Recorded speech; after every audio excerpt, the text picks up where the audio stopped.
Pessoal, o VAP disse que achou esse aqui simplesmente um dos melhores notebooks Tongfeng que já passaram aqui pelo canal. E olha que, vindo do VAP, isso é um elogio e tanto, porque ele não costuma gostar muito dos projetos, né, Tongfeng que passa por aqui. Para quem não sabe o que é um projeto Tongfeng, é basicamente o seguinte, são notebooks remarcados, né, porque a fabricante original desse note, a fabricante do chassi, para falar a verdade, é a Tongfeng, uma fabricante chinesa, né, e aí algumas marcas aqui do Brasil compram chassis Tongfeng e montam seu projeto ali, né, claro que tem alterações, cada fabricante utiliza peças diferentes, mas aqui estamos falando de um notebook que utiliza chassis aí da fabricante Tongfeng. Assim como várias outras, recentemente testei vários notebooks Tongfeng, né, o Avel A65 Ion, Super Frame Force e até os Navi Estelar e Lunar, só que com a RTX 4050. Dessa vez nós estamos no Navi Estelar, na versão com a RTX 4060 e um i7 13700HX. E sim, a Navi compartilha o mesmo nome para dois notebooks diferentes, tem o Estelar com a 4050 e o Estelar com a 4060, e o pior é que eles são bem diferentes entre si. E vou te falar que nessa versão 4060 ele se saiu muito bem.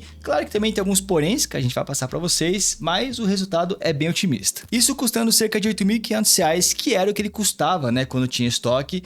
E sim, um dos problemas desse Note é que ele sumiu de estoque no final do ano passado, 2024 ele ainda não deu as caras, só que a Navi disse que já ele tá de volta, então fiquem de olho e bora ver se quando ele voltar em estoque vai valer a pena comprar ele ou não, porque ele fica num custo de um outro notebook que tá chamando bastante atenção, que é o Avel A65 Ion, né? Será que o Navi Estelar com a 4060 é melhor que o Avel A65 Ion?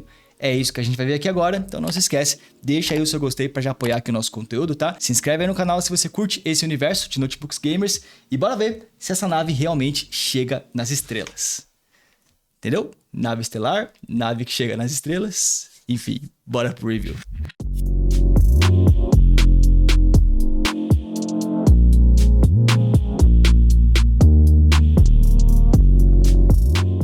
Ó, pessoal, olhando aqui o notebook de cima, ele é muito parecido com os Navi Lunar e Estelar que a gente testou recentemente com a RTX 4050, né? A tampa aqui é lisa, de metal, com apenas o detalhe do logo da nave, bem minimalista e bem sóbrio também. Eu sei que é meio repetitivo para quem assiste todos os vídeos do canal, a gente sempre fala a mesma coisa, mas o bom dos designs Tongfeng é que eles são mais minimalistas, eles são mais sóbrio, tirando isso aqui que já a gente vai comentar sobre, né? Então são notebooks muito bons para você utilizar em um ambiente mais empresarial, um ambiente mais de trabalho e não tão com DNA gamer assim. Porque tem vários notebooks gamers que eles têm um design muito agressivo que pode não ser tão interessante se você for utilizar ele para trabalhar, por exemplo. A parte negativa de notebooks Tongfeng é que todos eles são muito parecidos, já que eles utilizam basicamente os mesmos chassis. Esse cara aqui pesa cerca de 2,3 kg, ou seja, bem leve para a categoria, e mede cerca de 26 a 27 mm, o que está dentro do padrão entre os notebooks gamers. A construção dele é boa, tá? É um notebook firme e que passa bastante confiança.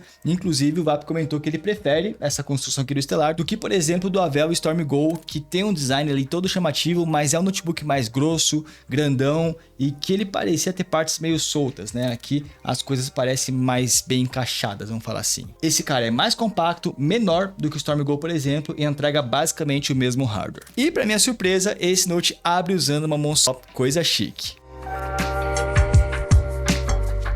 Agora, abrindo o Note, nós iremos notar algumas diferenças com relação a outros projetos Tongfeng que a gente está acostumado aqui no canal, começando pelo acabamento aqui no palm rest, que é meio emborrachado, né? O que à primeira vista é muito legal por ser uma textura diferenciada, mas logo você vê que talvez isso seja um problema, porque, cara, vai marcar dedo com muita facilidade, já marcou um pouquinho aqui, né? Não tem jeito, esse acabamento emborrachado exige que você limpe ele com mais frequência. É mais difícil de limpar, você tem que dar umas passadas de pano a mais do que se fosse liso. E mais, tá? Esse acabamento aqui, se você não cuidar certinho, por exemplo, se você deixar ele no sol ou deixar ele muito quente, o que acontece enquanto você estiver jogando, esse acabamento com o tempo vai meio que derretendo e vai ficando melado, né? Depois de uns 4 anos de uso aí. Então, é legal. É um acabamento gostoso, é um soft touch bem gostosinho, mas que marca muito o dedo e talvez fique melado depois de alguns anos. Temos uma diferença também aqui no teclado desse Note, porque apesar de ser o mesmo teclado de sempre, é agora retroiluminado em 4 zonas RGB, ou seja, você pode deixar ele em modos dinâmicos ou alterar as cores das zonas individualmente. Eu confesso que o modo dinâmico desse Note é bem travado, mas é legal você poder personalizar as zonas, pelo menos com as cores que você quer. Apesar de que a iluminação dele é bem fraquinha, tá? Acho que vocês conseguem ver aí que, assim, mal dá para enxergar num ambiente claro. No escuro vai te ajudar, mas no claro você nem vai ver direito as LEDs acesas. E falando em RGB, as diferenças não acabam por aqui, porque atrás do Note, vocês viram ali no começo, né? Nas saídas de ar traseiras, ele tem um LED RGB também bem discreto e escondido,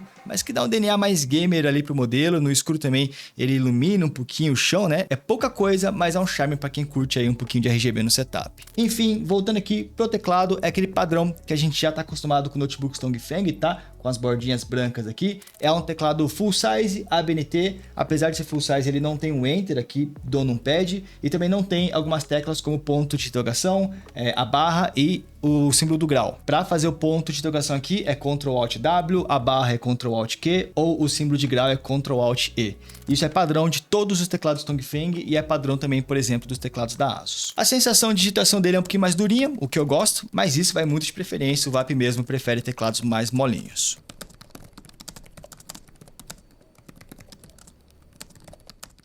E pessoal, até o touchpad desse notebook é um pouco diferente do que a gente está acostumado a ver em projetos Dongfeng, porque é um touchpad muito bom, com deslize aí bem gostoso, o acabamento também é um fosco bem macio, não chega a ser emborrachado, mas assim, é bem legal. E o clique dele é leve também, apesar de fazer um pouquinho de barulho, né? É um clique mais leve do que a gente está acostumado. Tem muito teclado Dongfeng que assim, o touchpad tá lá só por existir, porque é um clique duro, um deslize meio ruim também. Aqui não. Gostei bastante, é um touchpad bem legal, apesar de eu ter achado ele pequeno com relação à carcaça, tá? Eu acho que ele tem bordas muito grandes ali e eu prefiro touchpads maiores, hoje em dia a tendência é essa, né? Apesar de que tem gente que prefere touchpad pequeno assim, né, TC. Ah, e o touchpad também tem aquela bolinha que quando você toca 3 vezes, ele é bloqueado para você evitar toques acidentais. E para finalizar aqui a parte do Palm Rest, ele também tem 2 botões separados, dedicados ali para alternar entre os modos de performance e um botão também para liga e desliga.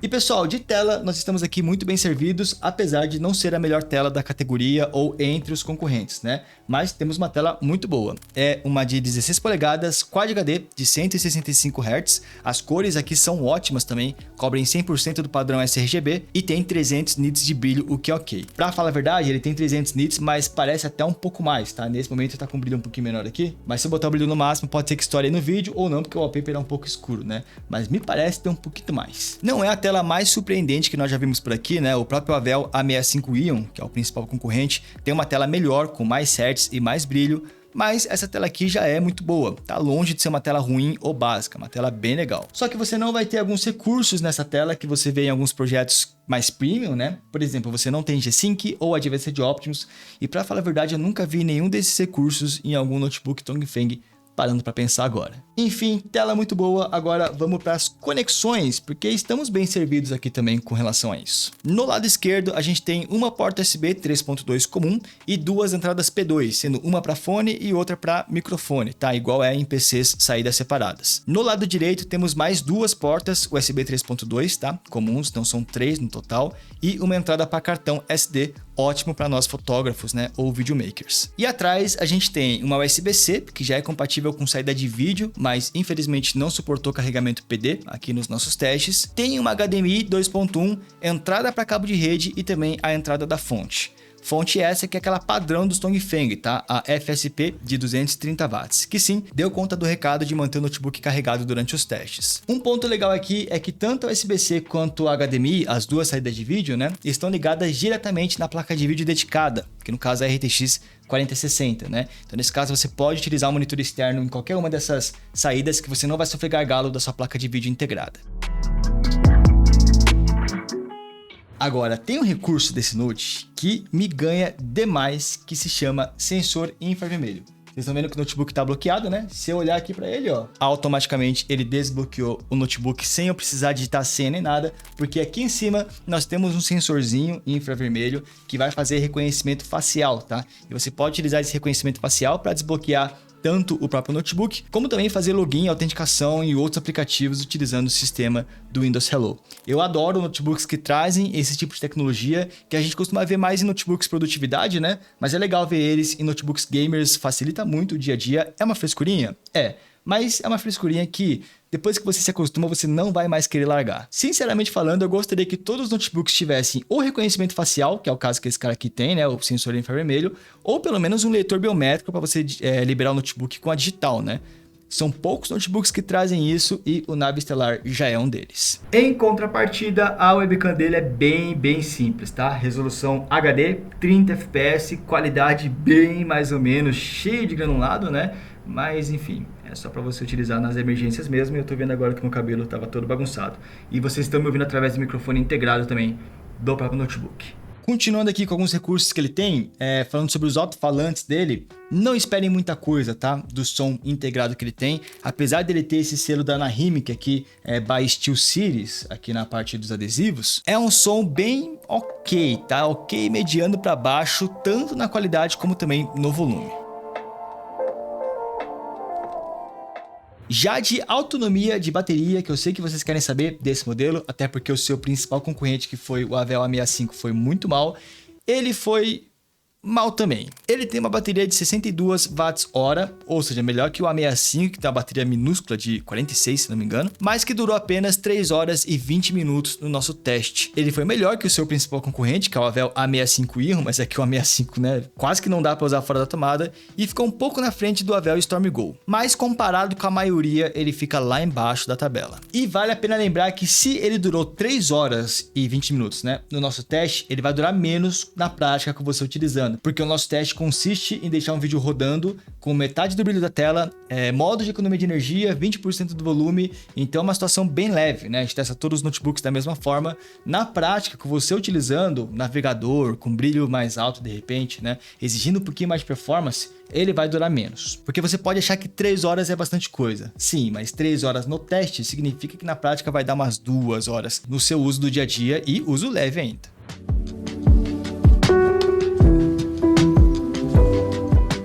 E bom, pessoal, agora falta a gente falar sobre o hardware e teste de performance que a gente fez nesse notebook. Temos muitas coisas para mostrar, mas antes queria mostrar para vocês uma coisa bem interessante. Vocês sabiam que todos esses testes que a gente faz, a gente deixa registrado no nosso site, no benchpromos.com? Lá a gente tem uma aba de benchmarks, onde a gente deixa registrado todos os testes que a gente faz, para você poder comparar um notebook com o outro, né? De repente, depois desse review a gente testou outros modelos, então por lá você pode ver alguns gráficos para comparar a performance também. Sem contar que no nosso site a gente posta todos os dias promoções aí de notebooks, promoções de periférico, avisando se está rolando cupom de desconto, cashback, etc. Então se você está procurando notebook ou periféricos para comprar, não se esquece, dá uma olhadinha no benchpromos.com, já salva aí nos seus favoritos para você conseguir comprar esses produtos no precinho, né? E não pagar valores absurdos neles. Tá, mas enfim, chega de propaganda, bora falar de hardware, começando pelo básico, né? Vamos começar a falar sobre as memórias RAM. O Navi Stellar já vem com memórias DDR5 e nesse caso em específico, a Navi já mandou pra gente com 32 GB de RAM. Mas isso é configurável na hora de comprar, tá? Tem desde 16 até 64 GB para você escolher. Vieram aqui dois pentes da Hynix de 16 GB cada, rodando a 4.800 MHz já DDR5. E aí, se você quiser, dá para fazer upgrade até 64 GB. Mas apesar de ser muito bem-vindo ele ter vindo aqui com 32 GB, né? É uma quantidade de RAM hoje em dia ideal, podemos falar assim. Vou te dizer que se você quiser economizar, 16 GB já é o suficiente para rodar os jogos hoje em dia, tá? 32 é mais para você ter ali uma reservinha. No caso de algum jogo mal otimizado, você vai rodar bem, mas 16 GB já tá bom o suficiente por enquanto. Já de SSD, no site você pode configurar com 512 ou 1 TB de fábrica, e ele veio com SSD da Kingston, o modelo KC3000, que é muito bom, já com velocidades bem altas, né? Gosto bastante desse SSD e fiquei feliz que a Navi está utilizando ele. E tem o segundo slot para caso você queira fazer o upgrade para mais armazenamento. Inclusive, dá para comprar esse Note já com o upgrade feito na hora que você for configurar lá no site da Navi. Beleza, mas agora vamos pro coração do hardware, bora falar sobre o processador desse Note, que é o i7-13700HX. Estamos falando aqui de um CPU de 13ª geração e uma versão acima do i7-13700H, equipado no Stellar na versão 4050. Tanto que no benchmark do Cinebench ele fica um pouco acima da versão H comum, apesar de que nem tanto assim também. O tuning da Navi aqui para esse processador, né, manteve ele bem forte, mas bom, ele tá abaixo de outros i7-13700HX, como o do Helios Neo, do Storm Go ou do Helios 16, por exemplo. Isso porque durante estresse, esse i7 aqui tá mantendo uma média de 94 watts de consumo, tá? Sendo que o Helios 16, por exemplo, com o mesmo processador, conseguia manter 118 watts de média, consumo maior, e por conta disso conseguiu pegar uma performance melhor também. Normalmente o motivo para um processador consumir menos, como é o caso aqui do Stellar, comparado com o do Helios, né? É porque, bom, talvez o sistema de arrefecimento aqui não está dando conta de resfriar tanto assim o CPU, então você tem que limitar um pouquinho a performance dele, senão ele esquenta demais. Em jogo, dá pra ver aqui que o i7 do Stellar tá configurado para não passar muito dos seus 85 graus.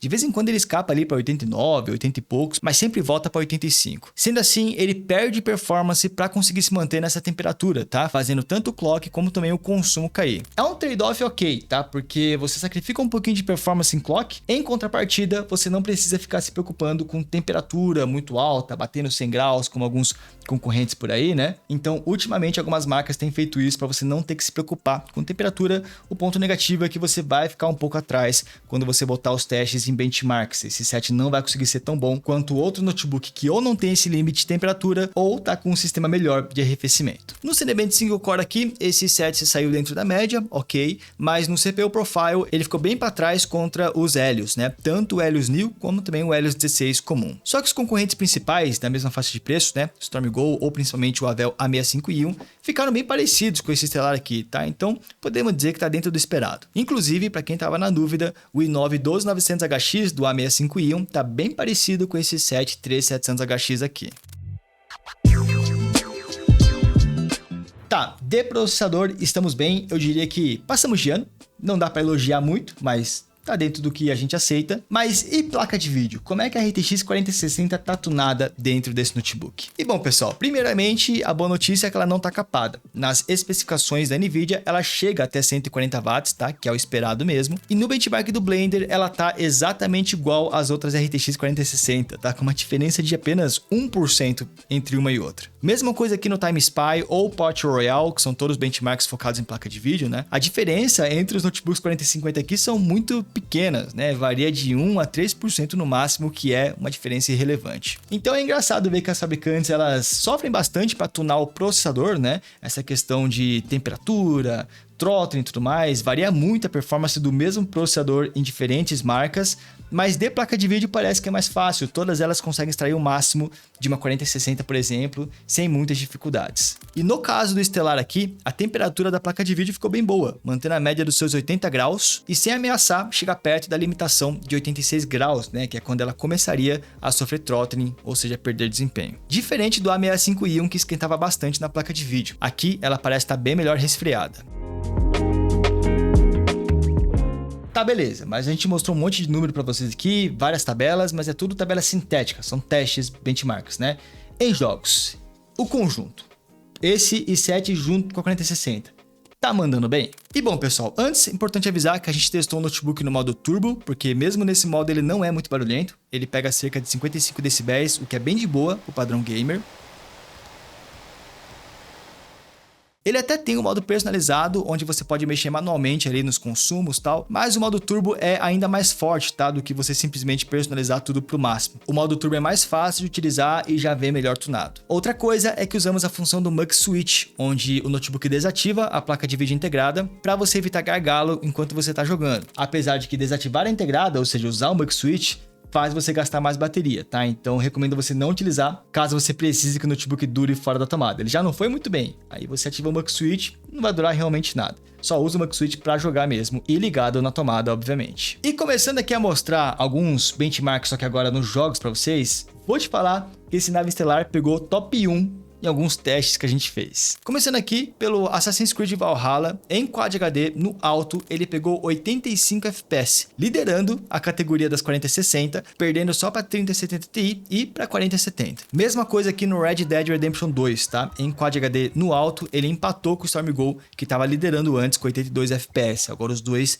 dividem aí o pódio. E também no Horizon Zero Dawn, em Quad HD no Supremo, novamente o melhor resultado entre todas as 4060. Claro que assim, né, pessoal? É legal a gente falar que, pô, ele é um novo recordista nesses 3 benchmarks, ele ficou no top 1, mas se você parar para analisar, ele ficou em top 1 por diferença de 2 FPS, 1 FPS, então também não é nada de muito especial, ele não é acima da média em performance, não. Ele só deu sorte no dia que a gente testou ele tava pegando 1 FPS a mais que todo mundo. Só quer dizer que ele tá entregando a performance que deveria e que você não vai ter decepções aqui pra jogar. Pelo contrário, tá? A experiência de gameplay aqui tá bem interessante. A gente rodou, por exemplo, o Jedi Survival em Quad HD no alto, usando o DLSS qualidade Frame Generation, mantendo uma média de 90 FPS mais ou menos, ou seja, rodou liso. Inclusive com boas temperaturas e pouco throttling no processador. O próprio Starfield, que é bem pesado, aqui em Quad HD no alto, usando DLSS qualidade com Frame Generation, deu para manter 69 FPS estáveis, não só com boas temperaturas, mas também com clocks bem altos aqui no processador, hein? Agora, um dos jogos que realmente exigiu mais do Note e fez o CPU esquentar a ponto de sofrer throttling foi o Cyberpunk 2077, que em Quad HD no Ultra, usando DLSS qualidade e com Frame Generation, ele faz o processador atingir o limite de 85 graus, dropando bem o clock. Apesar de que mesmo assim, manteve uma boa taxa de frames ali, média de 80 FPS durante a gameplay. E por fim, testamos alguns jogos competitivos como Warzone 3 em Quad HD no baixo, com DLSS qualidade, só que sem Frame Generation, né? Afinal de contas, estamos em um jogo competitivo. Deu para manter 140 FPS. E aqui é um outro exemplo onde esse set sofre um pouco de throttling. E CS2, um jogo 100% dependente de processador, em Full HD no baixo, mas sem usar FSR, ou seja, configurações mais competitivas, né? Mas com a imagem nítida, deu para manter 240 FPS de média ali tranquilamente, para você poder aproveitar tanto os 165 Hz da tela interna, ou se você for utilizar um monitor externo, dá para utilizar um monitor de até 240 Hz que esse notebook vai conseguir alimentar com 240 FPS.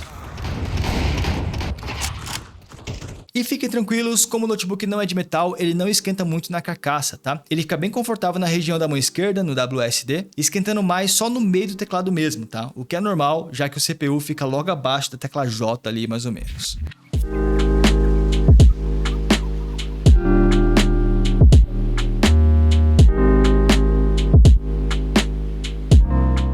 E aí, pessoal, no final das contas, vocês concordam com o VAP? Esse aqui realmente é o melhor notebook Tongfeng que passou aqui pelo canal, ou um dos melhores? Porque se você parar pra pensar, ele não tem grandes pontos negativos, né? Construção, conexões, tela, performance, até podemos dizer que temperatura nele foi bem ok, sem contar que ele entrega alguns recursos a mais, como por exemplo sensor infravermelho, que me ganha demais, pelo jeito ganhou o VAP também. Acho que o único ponto onde eu gostaria que ele fosse melhor é na bateria, porque por mais que ele tenha se saído melhor que o Avel A65 Ion, que foi uma piada nesse ponto, né?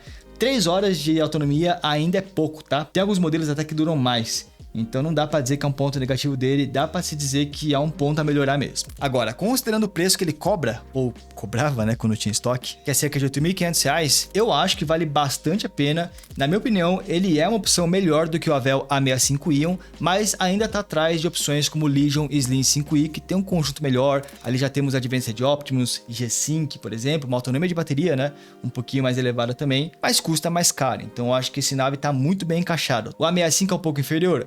Mas custa mais barato. Aí subindo um pouquinho de preço, a gente chega no Nave Estelar, e subindo um pouquinho mais, a gente chega no Legion Slim 5i. O grande problema é estoque, né? No momento que eu tô gravando esse vídeo, você não tem como comprar esse Nave Estelar. Ele tá sumido desde o final de 2023, sendo que ele apareceu para comprar na Black Friday, tá? Então assim, é um modelo bem recente, não é que é um modelo já ultrapassado, ele acabou de ser lançado. A nave disse que em breve vai voltar em estoque dele, então eu espero que até o momento desse vídeo sair, ou no momento que você tá assistindo esse vídeo, eu espero que ele já esteja disponível para você comprar e espero que o preço tenha se mantido também. Mas ó, se você curtiu o modelo, eu vou deixar o link aqui embaixo para você conferir se ele voltou e é em estoque ou não e para ver se tá rolando alguma promoção dele, tá? Porque esse link já é do nosso site. E caso você não conheça o nosso site, benchpromos.com, já falei mais cedo para vocês, mas é o nosso site de promoções. A gente posta promoções de notebooks, promoções de periféricos por lá. No nosso site a gente já mapeia o menor preço possível das coisas, já avisa se tem cupom de desconto, cashback rolando. Então, para comprar seu notebook, recomendo muito você dar uma olhadinha no nosso site, que aí você pode acabar economizando uma grana. A gente tem até grupos de promoções, tá? No Telegram, Discord, caso você prefira receber notificações. Mas enfim, curtiram aqui o notebook? Comenta aí embaixo o que vocês acharam do Nave Estelar. Se pelo menos do vídeo você curtiu, não se esquece, deixa aí o seu gostei. Se você se interessa nesse universo de notebooks gamers,